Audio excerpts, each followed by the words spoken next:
Hello and welcome to another episode of the Heart Centered Therapist podcast. I'm your host, Sindee Gozansky, and today I am delighted to bring you my guest, Dr. Jacob Kendall. Dr. Jacob Kendall is an MSW, MPH, PhD who demystifies healthcare. He is the survivor of two open heart surgeries in early adulthood and has formal training in gerontology, public health, social work, biology, and theology. Jacob believes the key to mastering health and being a savvy patient or caregiver is a convergent four-dimensional approach, integrating multiple perspectives to show that health and health care are more than individualistic, medical, local, and now.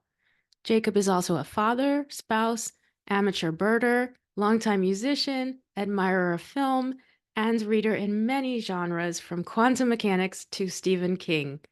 Welcome, Jacob. Yeah, thanks, Cindy. I'm glad to be here. I appreciate the invite and for introducing me and getting to talk to your audience. Yes, I'm really looking forward to our conversation. But I have to start with the birding part because I was hoping maybe I would see a good bird before you came on. And Hmm. I'm up here in Maine. Where are you located? I am actually, this is a great place for birding. I'm across the bay from Mobile in the Eastern Shore area, and this is one of the top places in the country to do some birding along the coast. So yeah. Nice, nice. Well, my listeners don't even know I grew up in South Florida and we did birding ever since I was a kid. And I take my 86-year-old father to boardwalk and we go birding when I get to visit. And up here in Maine, spring is very slow. We are just now getting leaves on the trees, just, little buds, not full leaves yet. And some of the returning birds come back usually this week or next. And this morning, the rose-breasted grosbeak came to the feeder, and that just made my heart happy. So that was a good bird I saw this week. How about you? Did you see any good birds? Yeah, awesome. I had a few minutes the other day to go to a park before I had to go pick my son up from daycare because I was already on that side of town. And so I stopped by one of our favorite spots. I always look for birds, but most birders I know are very fine with seeing other wildlife. So I didn't see a cool bird, but I did see an alligator and some fiddler crabs. So I'll take that. That's a win. That's that's great. Love it. Yeah. So you see, we're broadening our perspective in this episode and starting with the animal kingdom. That's great. Um, Jacob, I always start by asking my guest about being heart-centered and what that means to you. So I'd love to know from any perspective of your world and your work and your humanness, what does being heart-centered mean? Yeah, I was actually thinking about my response to such a question over the past couple of days. It's pretty easy to see from your podcast that that's a common question, so I expected to get it. And here's what comes to mind for me, and I'm just being honest with where I am right now. I think that I used the heart, like you feel it in your heart, or you give your heart to someone, or heart, soul, and mind, and things like that, in that kind of way before I had my heart surgeries, especially my second one, which is going to come up again in other questions that we discuss. But I definitely know that after that point, I had a major shift in the way that I think. And I often find myself pushing back. I don't encourage other people to do it, just internally pushing back against using the heart to mean anything other than my physical organ because it has had such a major impact on me. And maybe it's kind of ironic that my doing that has caused me to perhaps go even deeper into those other meanings for the heart. Because for me, all of the other health issues that I have to deal with in my complex medical care radiate out from the heart. Everything Mm, has to tie back to that because I've had that surgery. I have to protect the valve from bacterial infection. I'm on blood thinners. And so that means that a lot of the things and procedures that I do have to have different considerations. I have to tell whenever that I go get an MRI that I have a mechanical valve.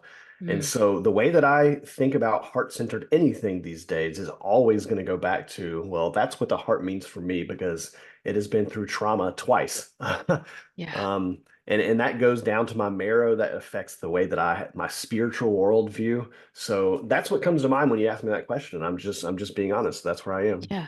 Yes. Well, And I mean, it's so primary for you in a different way than many of us have experienced. And so that response, that could be an entire episode in itself because it's so such a different perspective. It's your lived experience, and yet it has so much to offer those of us who haven't had, some kind of injury to our heart. We don't have the same awareness you have. Yeah, and sometimes I envy people who are able to use it, uh, the heart in other ways. I mean, I even have a little bit of trauma whenever, because I play a lot of word games, right? And whenever any heart-related words come up, like valve, for example, Hmm. I have an internal reaction to that. So I kind of envy my former self and not having those internal reactions. So I like what you said. Yeah, I Yeah. have a different way of processing it. It's not better, it's not worse. It's just, it's a different way. Yes. And this is already so helpful. I know for me, when I'm working with a client who has had heart surgery, right, I can now bring this perspective that you just shared to my understanding of that person and their specific trauma and their kind of, you know, view of self. Yeah. Yeah, for sure. Amazing. I'm Mm-hmm. seeing a therapist right now to address anxiety, and that anxiety is directly tied to my second heart surgery. Yeah. And the issue, I made sure to find one who she has experience with helping people who have chronic disease and anxiety related to that. So I can imagine you definitely have some clients who have those experiences. Yes, exactly. Exactly. Um, so without going too off topic, because we could continue to look at this clinically, but I'm so curious for you, like this has been a major impact in your life and in the trajectory of the work you've done, um, going through your heart surgeries. So maybe this is a good place to share a little about that. Yeah, for sure. And I appreciate you asking. And I just want everyone hearing me now I want to let everyone know. And whenever I get into a conversation, I make sure to say this. I'm very open about my own medical needs and health conditions because I want to live in a society in which it's okay to be so. If someone doesn't want to be so, they also have that freedom. So I don't want anyone to feel pressured to share by me being open. I just want to let everyone know that I think I envision a society in which it's okay to normalize. Like I want to Yeah. normalize chronic disease. So I'm going to share details, and I'm okay with Yeah. that. I Yeah. should have asked you beforehand. What is your policy on colorful language on this podcast? Oh, be yourself. That's fine. Be yourself. Okay. All right. Yes. And also I'll say thank you already for being so vulnerable and sharing with us, your experiences already. And that's why I think this is meant to be a different podcast where we can really feel like it's okay to share and we have that we're building community when guests like you take that risk to share. So thank you. Yeah, absolutely. I asked that. First of all, I'm currently a part-time student in a seminary program. You mentioned that I formerly studied theology, and so I do occasionally get on podcasts where they have a more religious bent. So I always want to be respectful of what their policies are. And the other reason I ask is because I have not found a better way to more effectively convey just how I feel about healthcare without the use of colorful language. So here goes. I was diagnosed with this congenital condition at age 3, and they knew to look for it because it runs in my mom's side of the family. So I have lifelong experience Mm. of dealing with medical issues, and it was okay for a while until I got into grad school. And I was in the middle of my PhD program is when I had to have my first surgery. Wow. Um, and from there, it just kind of dominoes. I deal with chronic and sometimes debilitating back pain. I have internal hemorrhoids and micro bleeds in the brain. Where I consult a neurologist, physical therapist. I had to have really good oral health, and so I had to have a good dentist because Mhm. most of the bacteria that affects heart valves comes through that. So I'm just letting you know, like I have all these tons and Yeah. tons and tons of personal interactions with the healthcare system. Yeah. And over time, it was kind of going to a boiling point. And I don't really know what the specific moment was when I crossed the line, but at some point in the past several years, I would say push became shove. And I've decided to shove back Hmm. because I think that our healthcare system, there are a lot of days where I just want to burn it to the ground and start all over. It's mind-blowingly frustrating, far too complex and inefficient. And I know I've seen the questions that you want to ask, and I know we're going to get into it. So a little bit of a spoiler, I tend to think of things from a very macro perspective, and when you zoom out and look at a bigger picture, you can understand why those issues are the way that they are. I know that we'll get to that. So when it comes to my own personal care and my experiences, it's just because of all that, like it's impossible to have that much medical care and chronic disease and not be frustrated with it. And there are a lot of people who, they don't want to support any form of socialized or universal health care in the U.S. And one of the common reasons is because they don't want to lose their autonomy in choosing their own providers. And I always have two internal responses. Well, first of all, there's no way you have chronic disease and feel that way. You just don't. Yeah. Or have never been a caregiver for someone. And the other response I have is that we don't, the notion of autonomy there is actually illusory. We really don't. I would go so far as to say that the overly wealthy pharmaceutical and health insurance industries they want us to believe that we have that free choice. But over time, it just became clear that things were really, really inefficient. And for a while, I blamed my providers. It's really easy to point your finger at physicians, but honestly, they're more victims of the system than they are perpetrators of it.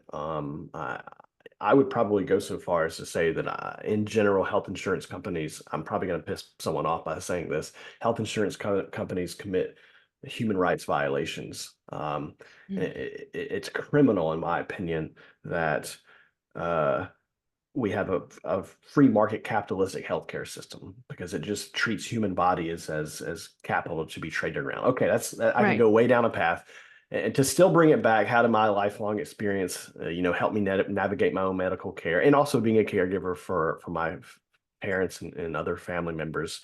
Like I said, it just um, push came to shove, and I started, becoming a much fiercer and assertive self advocate for myself because I was tired of Hmm. the bullshit.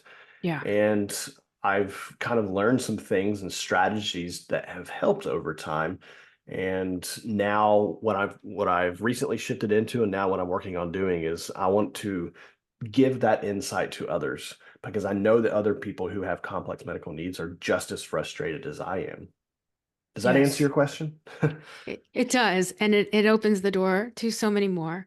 And that's it's okay if you do push some people away. We're not for everybody, and I want to know your story because you are going to help someone, and you're going to help also other clinicians who may be able to then support their clients who are having chronic health problems or who are dealing with members of their family, kids or elderly parents or whoever that are in healthcare providers' offices and hospitals and things like that. So, like, let's just go with this. This is so important. I'm thinking even when you said the violation of an insurance company, something like denying a prior authorization for life-saving treatment or a certain type of treatment or denying a PET scan or a CAT scan because of timing or something like that, little things like this. And there's so much more. We're not even talking about mental health, which is a separate type of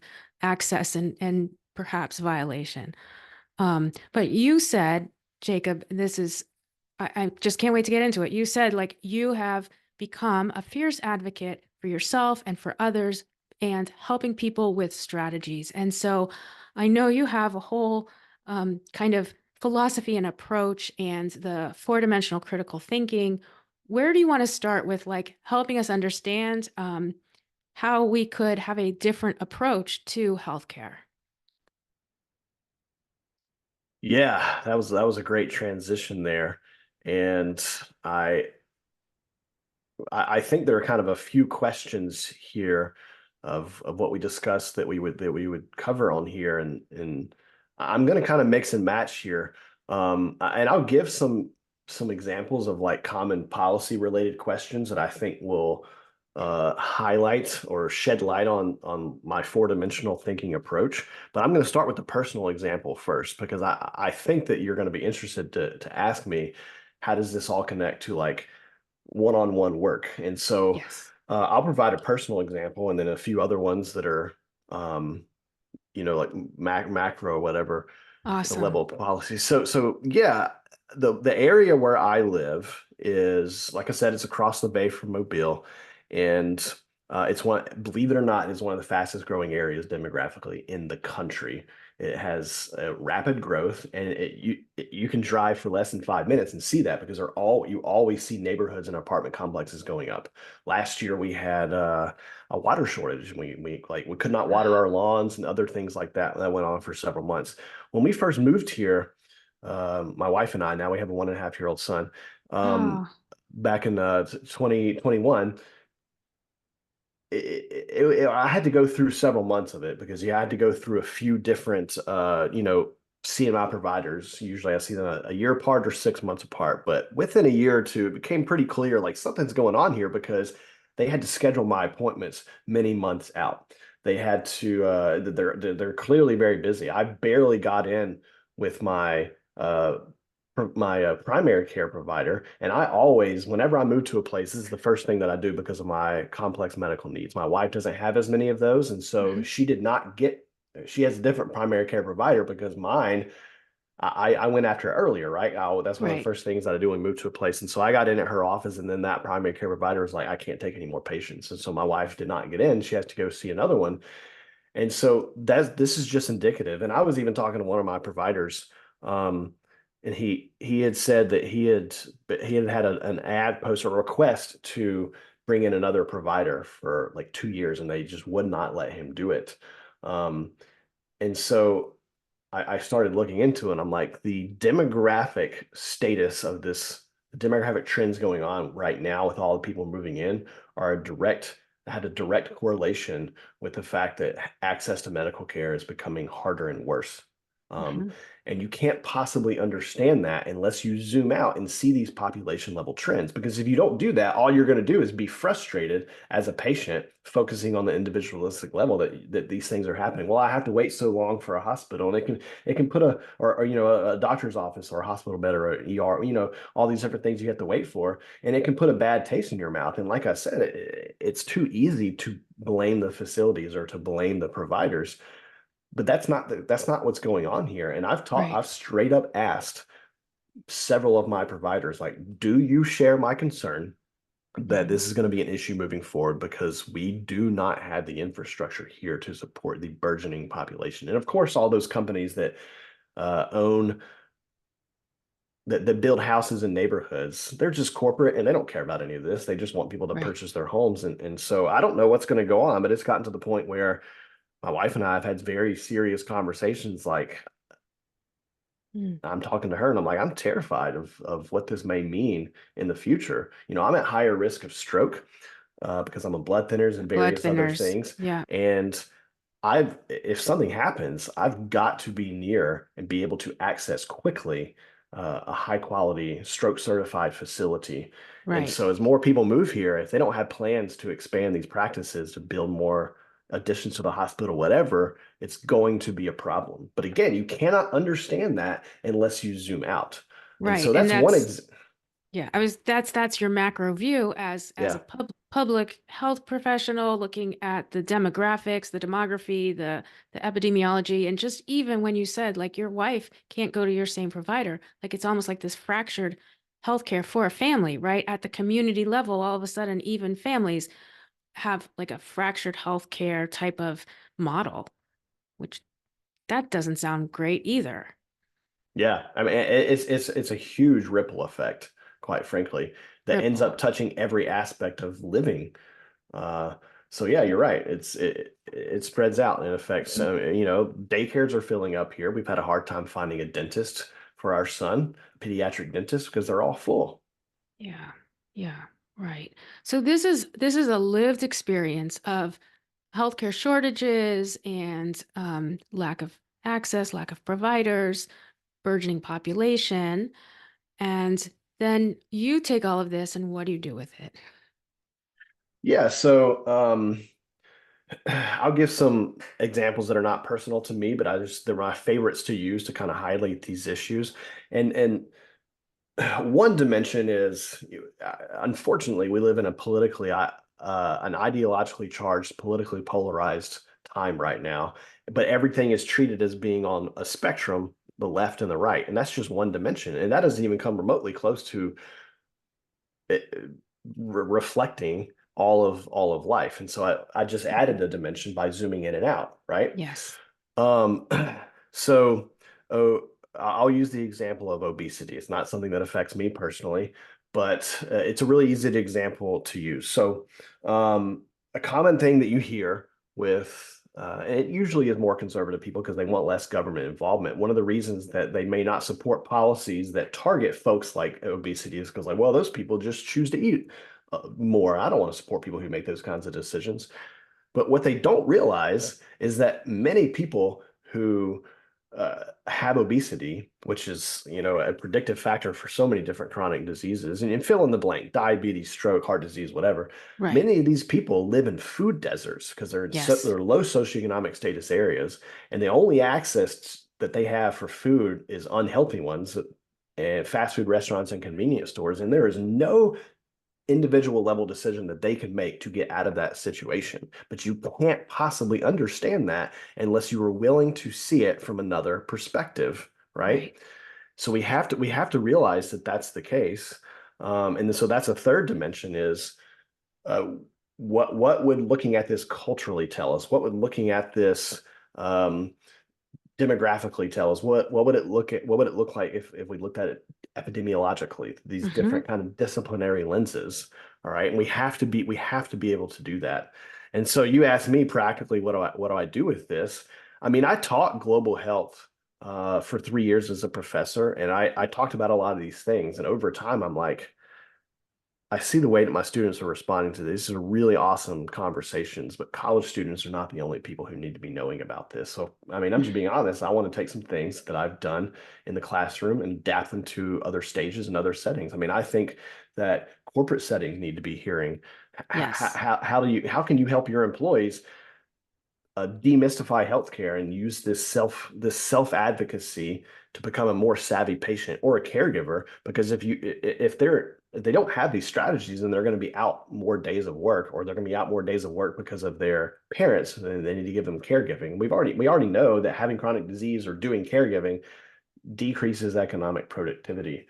Um, so I'm just in the beginning stages of I've recently made a shift into doing this, Hmm. but that's what I want to do with it is take these ideas and I don't know who's going to bite. I hope corporate and healthcare bites because they're the ones who need to hear it. I would love to speak to a room of providers. I don't have to do any convincing to patients and caregivers about any of this because Yeah. I don't know why that thumbs up thing is there. I Yes, it's a weird Zoom thing. I don't know. It just happens. Yeah, you can cut this part out. So yeah, I don't have to do much convincing that of people who have chronic disease or who are caregivers of folks who are. And I'm just being honest, I'm in the earlier stages of this, but that's what I Hmm. want to do with it is take some of these ideas to other people and like, listen, we are American individualism is running amok here. We Yeah. just assume without even questioning it that the individual person is the most important unit of analysis, and that just doesn't cut it anymore. We also give a hell of a lot of authority to physicians. When I was teaching global health is when COVID hit, okay, Hmm. and I was working in the global health department. There was also a separate school of public health, and then there's a medical school, and the medical school gets all of the attention at this university. And the person I know for a fact that no one in the college administration reached out to anyone in my department. And I was told by a friend in the public health department that they didn't reach out to anyone there. And the person who was lifted up as being the authority on COVID and what we should do and the measures that we should take was a physician who works over in the School of Medicine. And I'm just thinking, you realize, don't you, that this is a public health issue? Why are you not consulting public health professionals? It's because we put so much energy and attention on, and we assume that the medical perspective of health is and should be the dominant one. But that's not the case. We have to Yeah. have these other perspectives. Right. Right. And how powerful an impact the COVID pandemic had on us as a culture, on our, our societal underpinnings in so many different levels, and still has. It's changed kids' school trajectories and, so much. I mean, the list goes on. But yes, so I hope you do get in front of providers and also corporations. It's so important when you talk about choice, as you did before, as being illusory. You're also um, kind of making that same analogy here with like people who maybe with that example of obesity, right? Like if you're living in a food desert and you're working a second shift job or a third shift job and all of that, where is your choice for those health priorities? And if a company started making changes and providing different things from good health insurance to, so many options, there could be real systems change. I know it's so slow to happen, and there are some days when I have like I'm all gung ho, like yeah, let's get it, and there are other days like this is such an intractable problem. Is there any reason for having optimism? I don't know where the correct landing spot Hmm. is, but it's quite a large pendulum swing for me. Yeah. Yes. Well, and Jacob, I think also, you're a theologist, right? You also look at each person can make a difference, and we can start to affect change if we're really devoted enough, right? So individuals and small companies and bigger companies, like it's one by one. I have a tiny group practice, and yet I decided I was going to provide health insurance to my employees because that was so important to me that is a value of mine. And so I'm going to transfer that value into this small workplace. More people could do things like that. And so this is where I think maybe looking at some of your four-dimensional approach could be really helpful. I love when you expand the picture and share these integrating perspectives with us.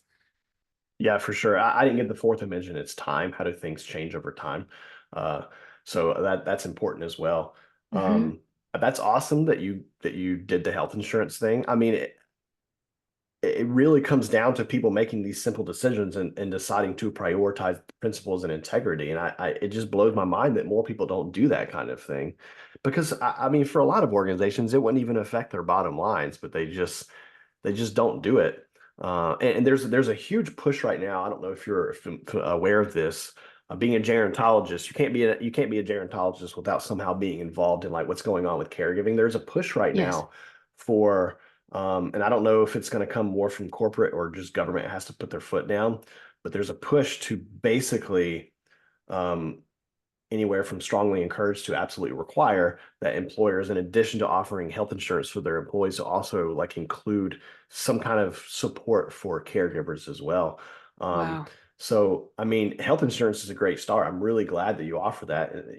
Being a smaller practice, I know that's a challenging decision to make. It's at least for larger organizations, it has to be more than simply providing health insurance. That's not enough these days. Not Right. enough. Right, right. We need the caregiving, we need the maternal and paternal leave Yeah. and things like that. Hmm. Yeah, Yeah, absolutely. yeah. Um, so there's this four-dimensional approach of, could you go through that again? So what is the four-dimensional approach that you use for healthcare? Well, um, there's the geography is one of them, right? And so, to give an example, to bring it back down to the personal side, as I think I mentioned that my wife and I have talked about moving away. There's several reasons about Yeah. moving from this area. That is definitely for me, that is a front and center concern is the what is healthcare access going to look like? And all the amenities that we want and need because she works from home and she has to fly regularly. So we're not near a larger airport, so it becomes less convenient. She would like to have a larger airport nearby and these other things. It means that we're probably going to have to look for large enough cities.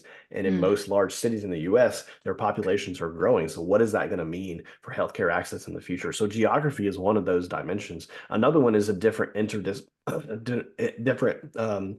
perspectives for disciplines, right? hmm. So, what would epidemiology say that about this? What would demography, Oh, what would political science, what would economics say about this? And just to say an additional comment on that one, I have read that our government hires way more political scientists and way more economists than they do other people. And it seems obvious to me that an economic lens is the dominant one in this country. I mean, when people were talking about COVID and the implications of COVID, the number one they focused on was how is this going to affect the economy? Why were people not asking how is this going to affect blank and blank and Yeah. blank and these other things? Why is the government not hiring geographers and historians and anthropologists?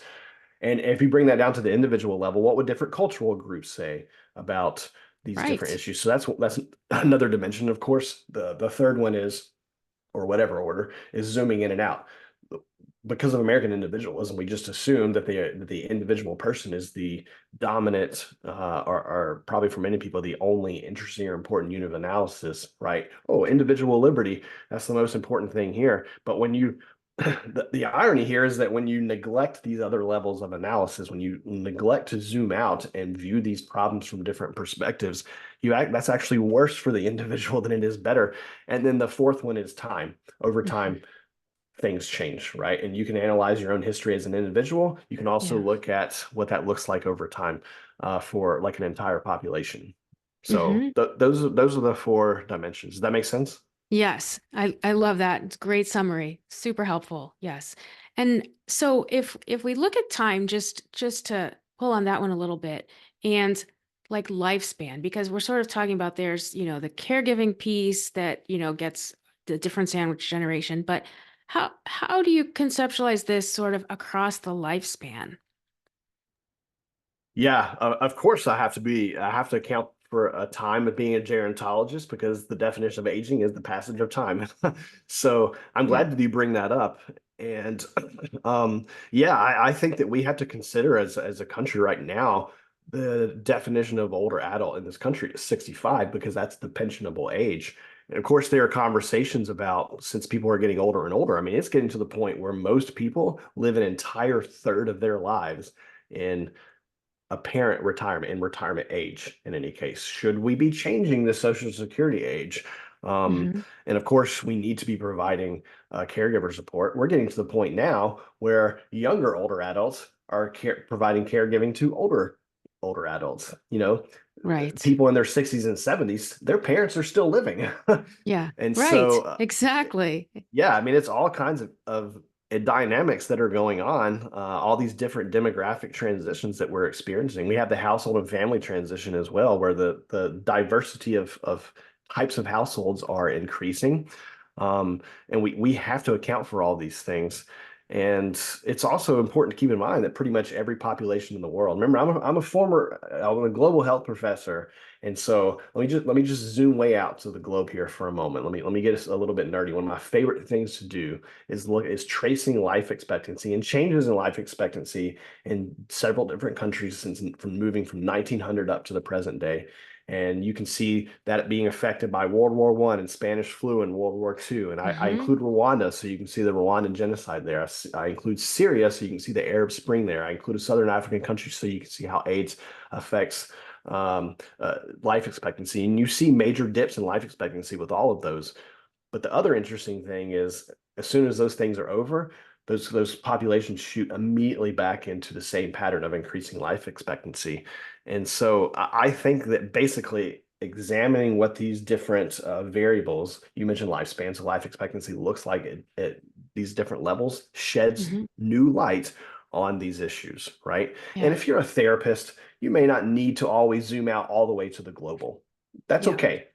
Leave that for the epidemiologists and demographers. I'm not saying that everyone should focus on every single dimension all the time, but we at least need to recognize that there's much more than this one dimension that we're handed, right? And even as a therapist, I think you know, if there's a therapist like somewhere in my area and they have a patient like me who's very frustrated and anxious about the fact that access to healthcare is getting worse, I think that it's going to help if that therapist understands, like, hey, listen, these are the demographic trends that are going Right. on. They have to be able to zoom out. In social work, this is called macro. We have Yeah. the micro, meso, macro. I have another business, the versatile social worker, and I could go on a long rant about how I think social work utterly fails at embracing the macro in the way that it should. We fall well short of that, and that's a whole other discussion. Can you do like a 5 minute rant on that? No. Yes, yeah. Well, You, yeah, I mean, maybe if we shift, I am so interested in this perspective you have about macro social work and, what is lacking and what's needed in the direction for the future. And so many of our listeners are social workers, and this is just like really juicy for us. I would love to, if you could stay a little bit, maybe talk about that. Yeah, absolutely. Before I started my current thing, my current business where I want to get speaking gigs, and I'm still doing it. It's called the Versatile Social Worker, and I recognized over time, and it started back when I was a social work professor. I did social work before I did global health. My first job out of the PhD program. I taught social work at a small evangelical conservative university in rural Indiana, and Oh, teaching social work, which is all about social justice in that kind of setting, is simultaneously challenging and, quite frankly, a lot of fun. So, anyway, it was pretty apparent at that point that the CSWE curriculum and the NASW Code of Ethics, in my opinion, are very obviously biased toward micro and clinical. There is a reason that most social workers are case managers and therapists, and there's nothing at all wrong with case management therapy. We really need good people doing that. But hmm as I've at this point was fast forward a few years now, after I've had my business, the versatile social worker, which is basically career coaching for social workers who want to pivot out of therapy and case management because they're tired of low pay, they're tired of being burnt out, and they want to make a greater impact. I'm like, here, Right. I'm here for it. We need social workers sitting at every damn table. Yeah, And that's right. And Jacob, that's also because they're tired of being undervalued. I know you make an important point about that. And we will link to your website and your offer in there, theversatilesocialworker.com. So great. Coaching for yes, social workers. yeah, absolutely. And because of yeah, not being valued enough. I mean, there are medical social workers who are sitting on these interdisciplinary teams with nurses and pharmacists and physicians, and they have just as much value to offer to those teams, but the pay disparity is absurd. And quite frankly, I would use the word criminal. It's not Yeah. good. And so I created this program, and at this point, I've had conversations with probably thousands of social workers, and it's all the same thing. They want to make a change, but they don't know how to market their skills. I get things like, well, I'm just a therapist. I'm only a therapist. And I'm thinking, there is nothing only about being a therapist. Mm, Stop limiting yourself. You have awesome skills.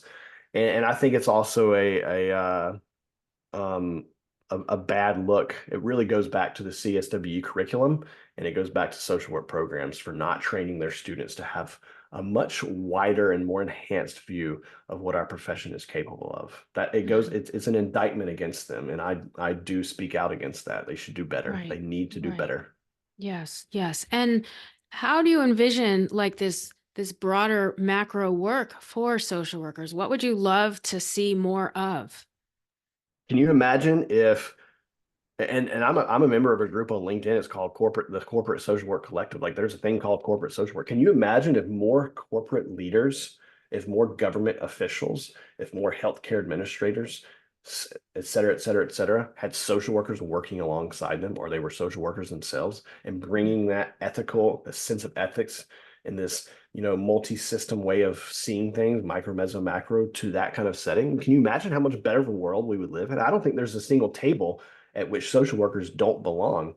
right. And I think that, I think many people are starting to realize, those who have some kind of bent toward the macro. Again, there are people who they're very happy in their careers as a therapist, and that's what they want to do. Awesome. We need people like that. But a lot of people are increasingly seeing like, oh my gosh, there are all these problems with like healthcare insurance reimbursement rates suck. And the whole issue of like case managers rightfully complain about not being paid enough, but the issue is that the kinds of organizations that they're working for are not funded well enough, and that is a macro level issue. So you have a lot of Yes. people increasingly realize, if I want to address these issues, I need to go macro to do it, Mhm. and that is true. And so it's going to be a tough road to hoe. Yeah. It's not the kind of thing, and one kind of thing I tell my clients is, you're not going to be able to tell a lot of these people, because most macro jobs are not designed specifically for social workers. You're not going to be able to say, hey, listen, I've got a social work degree, I can do this work, because all of everyone else thinks that social workers do is steal children from families. They just don't have a correct view of social work. And so Right. it involves razor sharp marketing of your skills, and it involves getting out of your therapeutic mind, and don't see everything as what you do as case management and therapy. Break that down, nuance it. Do you realize all the skills that you were using as a therapist or case manager? Oh my gosh, it's a lot of Right. them. Yes, exactly. Exactly. And so when you're helping social workers who want to pivot, you really look at these different angles, like looking at these skills, identifying them that goes beyond the relational to how they might be able to apply those skills, their gifts and talents in maybe it's the corporate world, an organizational world, a political place, all of those things. Yeah. Yeah. But let's sit down and really don't just tell me that you're a therapist. Like, what modality do you use? How many clients do you see? Hmm. Break this out. Have you ever facilitated meetings? Have you ever provided supervision to someone? Have you ever gone to present at a conference? Like, all of these are Right. skills that you have. You just kind of you're used to bundling them together all into your role as a therapist or whatever. But let's break that down, and like, it's pretty powerful stuff when Yeah. you do that. Yeah. Even as you say this, like my mind starts thinking, even mediation, right? Most of us are pretty good at mediation from what we do. I am sure there are lots of, corporate cultures that need more of that with a different lens, right? A social worker lens. Yeah, absolutely. One client was she ended up being like the go-to resource on her ward in the hospital. And the medical director just kept on going back to her because of her skills in mediation and problem solving. And I'm like, we need to put that shit on your resume, because that's an incredibly valuable skill. That one of the highest positions in this facility came to you to solve a lot of these problems. And she Yeah. ended up making a successful pivot to an entirely different corporate industry. So, I mean, that Wow. stuff, it works. Yes. I know you are interesting so many of my listeners and exciting them with these possibilities because it's true. We do feel really stuck. We do feel really um, not we feel unseen, we feel undervalued, we're definitely, not paid as well. I mean, so many therapists and social workers kind of bounce into the coaching world because you can make more money. And yet are you helping at that level that you originally maybe wanted to? And so what you're saying is there's so much. And I think that self-examination that you encourage people to do with you, with your support from the macro level, that's tremendous. That's tremendous. What a gift. I appreciate the affirmation. Yeah. The posts that I do on LinkedIn that get the most attention are the ones that point out these issues. That Yeah. I had one just last week that's gotten a good bit of attention, basically saying that social workers aren't paid enough. Like, I don't have to convince any social workers of that. Everyone feels that in their marrow. Right. Yes, exactly. Exactly. Um, where does theology fit in for you in this approach to healthcare and I mean, really systems change? Yeah, that's a good question. It's probably the most nebulous one for me at this time. I mean, That- even as my beliefs have shifted over the years, I've gone through faith deconstruction, et cetera, et cetera. I was raised in a moderate Baptist denomination, but I would say at this point I have a couple of toes remaining in that world. I've kind of ventured a field. Um, as that has happened, my personal desire to get a formal theological education remained, and it just became a thorn. I'm like, okay, the thorn's not going away. Let me just do it. Let me just lean into it.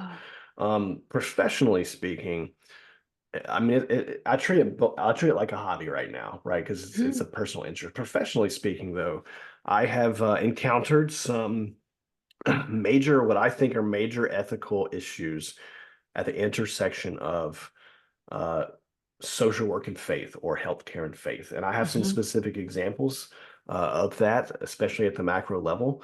I mean, I have specific examples, but to make it more general, I know for a fact that there are social work programs at universities in this country, and they're housed in a typically conservative religious institution.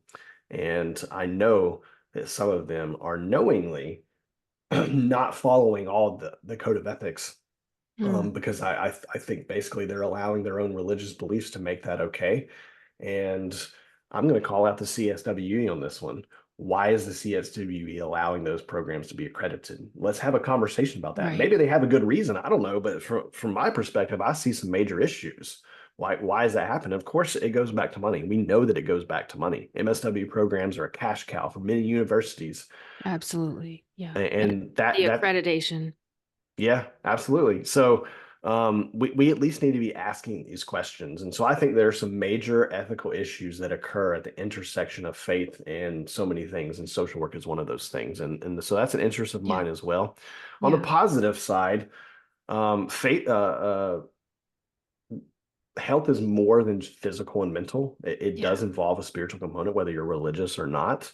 Um, and even if I'm not religious, and especially focusing on older adults, being a gerontologist, most people die in older age, and a large percentage of those people, as they get near to death, they're having these big existential questions Right. of why and whatnot. And so I think that we all need to have a baseline level of preparation for Yeah. having those conversations. So those are a few of my interests with that. Yeah. Yeah. Thank you for sharing that, Jacob. Yes, it's so beautiful. Um, and the professional piece, but I also love that this has been a dream and passion of yours, and you're following it, right? Like never too old, just go for it, which is amazing. And it's true. I think, I've always said, like, it's really hard to do this work without some type of spiritual foundation or belief system, whether it's religious or not. And particularly with the aging population, I mean, a lot of us have seen it with our own family members or our communities. Um, and again, culturally, right, there is almost like a silence around our death awareness and how that can influence our life, and that influences, right, our healthcare, our personal fulfillment, our professional world. And I think it's really, really important. So I love that you're bringing this into your dimensional approach. It's great.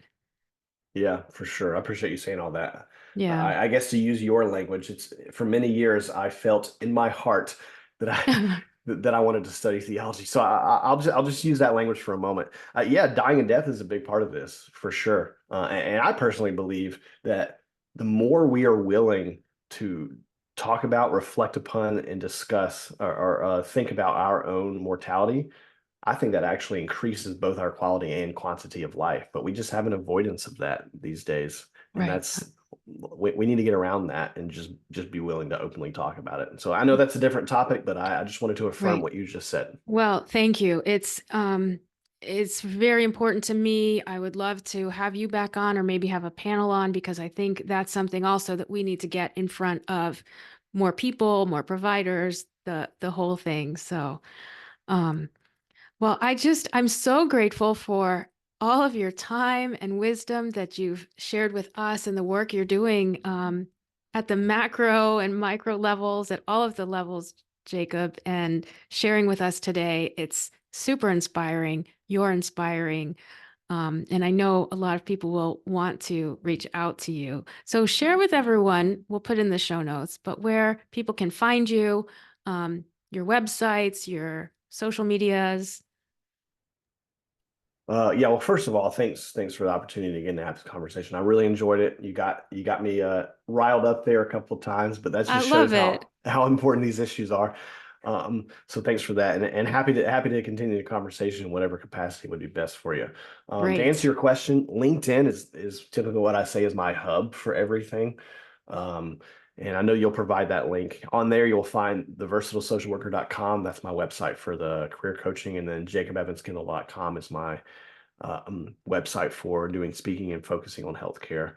Um, but pretty much you can find everything on my LinkedIn profile. And people like connect with me on LinkedIn because it helps grow my network and it helps grow yours. It's Yeah, mutually beneficial. So I really hope to connect with some folks, some of your listeners on LinkedIn. absolutely. And that's where the magic happened. Jacob he reached out to me on LinkedIn and we connected, and now here he is talking with you all, and it's great. And we like I don't know what the word is. we forget about LinkedIn, how important it is. And again, like that really has so many implications for us. I think we need to use it more. So you're a great example of that. I appreciate that. Yeah. Well, all the best to you, Jacob. Thank you so much again for this wonderful conversation. Same to you, Cindy. I look forward to staying in touch. Great.